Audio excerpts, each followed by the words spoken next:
বিশ্বনবী সাল্লাল্লাহু আলাইহি ওয়াসাল্লাম যখন তার কাছে ওহী আসলো, এই কথা তিনি যখন বললেন, তার কাছের মানুষগুলো তার চরম শত্রু হয়ে দাঁড়ালো এবং এক পর্যায়ে নির্যাতন শুরু হলো মুসলমানদের উপরে। অবশেষে আল্লাহ রসুল সাল্লাল্লাহু আলাইহি ওয়াসাল্লামকেও হিজরত করে মদিনায় যেতে হলো এবং মদিনা হিজরতের পরে দ্বিতীয় বর্ষে কুরাইশরা সিদ্ধান্ত নিল যে মদিনায় যেই আল্লাহ রসুল সাল্লাল্লাহু আলাইহি ওয়াসাল্লাম এবং মুসলমানদেরকে তারা একেবারে দুনিয়া থেকে উৎখাত করে দিবে এবং তারা চলে আসলো বদর পর্যন্ত। সে বদরে একটা যুদ্ধ সংগঠিত হয়েছিল। আল্লাহ পাকের মেহেরবানি, আপনি হয়তো গেছেন, আমার যাওয়ার সুযোগ হয়েছে বদরে, আল্লাহ পাক আমাকে নিয়েছিলেন। তো সেই জায়গাটা এখনও আছে, দেখলে আসলে খুব অবাক লাগে যে আল্লাহ পাক এখানেই ফেরেশতা অবতীর্ণ করেছিলেন।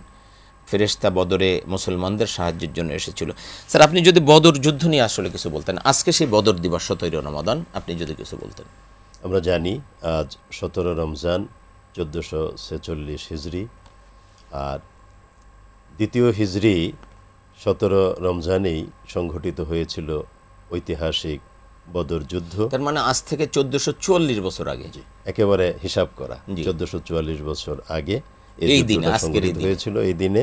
এবং দুটো পক্ষ ছিল, এক পক্ষ হলো মুসলিম পক্ষ, রাসূল করিম সাল্লাল্লাহু আলাইহি ওয়াসাল্লাম এটার কমান্ডার ইন চিফ ছিলেন, সরাসরি নিজে যুদ্ধে অংশগ্রহণ করে এই দায়িত্ব পালন করেছেন। আর প্রতিপক্ষ ছিল কুরাইশ কাফির, ওরা ছিল 1000, আপনি একটু আগে বলেছেন, এবং তারা একেবারে সুশৃঙ্খলভাবে অত্যাধুনিক, ওই সময়ের তুলনায় অত্যাধুনিক শস্ত্র সজ্জিত ছিল এবং নেতৃত্বে ছিল আবু জাহেল ছিলেন ওটার কমান্ডার ইন চিফ।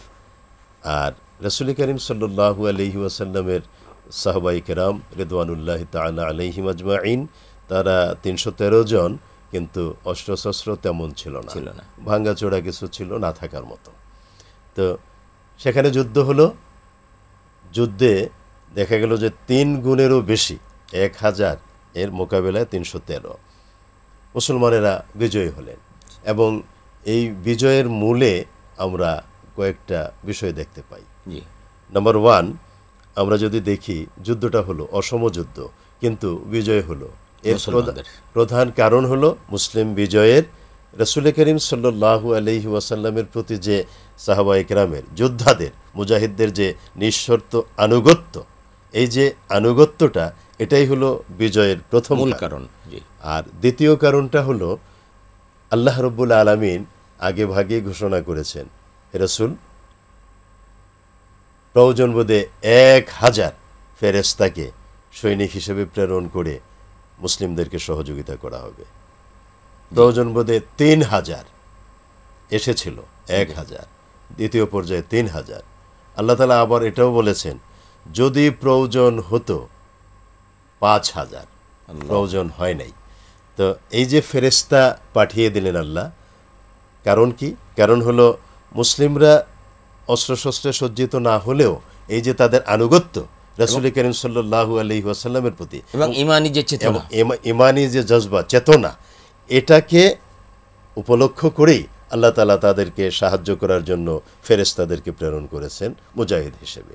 এবং তাই হলো রাসূল করিম সাল্লাল্লাহু আলাইহি ওয়াসাল্লাম যখন বদর যুদ্ধে এই তাঁবু গেড়ে যখন রাতের বেলাতে অবস্থান করলেন, তখন জিবরিল আলাইহিস সালাম এসেছিলেন এবং আল্লাহর রসুল তখন সালাত আদায় করলেন 2 রাকাত এবং আল্লাহ তাআলার কাছে সাজদায় দোয়া করলেন। আল্লাহ রাব্বুল আলামিন জিবরিলকে পাঠিয়ে দিলেন, জিবরিল যাও, আমার হাবিবকে বলে দাও, আল্লাহর হাবিব, আমার হাবিব যা চান, যেভাবে চান তিনি তা করবেন, আমি আল্লাহ মুহূর্তে বিজয় দিয়ে দেব। এই যে বিষয়গুলো।